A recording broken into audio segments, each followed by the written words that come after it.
like heartache, stress, nakaka-stress daw magmahal.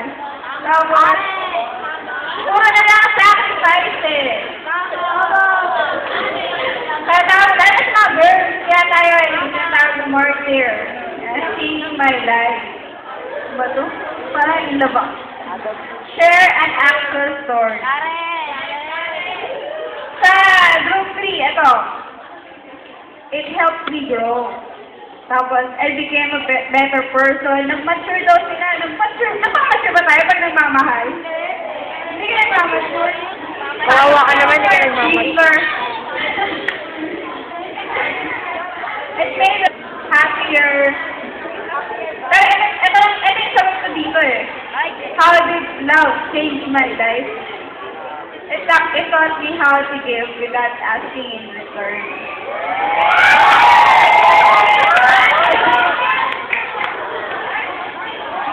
Ayun, yung actual story. Parang ito yung nagbibigay ka. Pero hindi awa ang nararamdaman mo sa kanya. Ang nararamdaman mo, compassion. Ayan. Nilalagay mo yung sarili mo sa kung nasaan siya.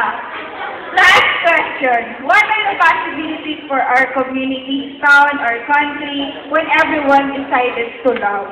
Naisip niyo ba yun? Kung lahat tayo nagmamahal natin sila, Marian katabi ka, hindi niyo kilala.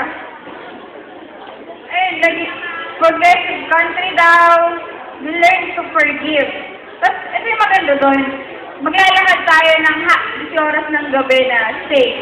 Tapos, yung mga anak natin, yung susunod na generation is, maging protektado na sila, wala na kayong iisipin. Kahit bata pa tayo, ayun, may isip na natin yun, kung nagmamahalan lang tayong lahat. Tapos, nagkakaroon doon ng harmonious relationship, unity, may respeto sa isa't isa, nababawasan ng krimen.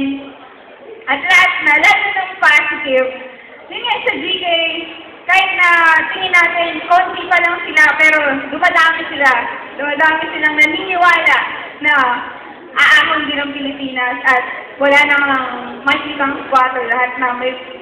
Yung last kong kanta na yun, gusto niyo bang malaman kung ano?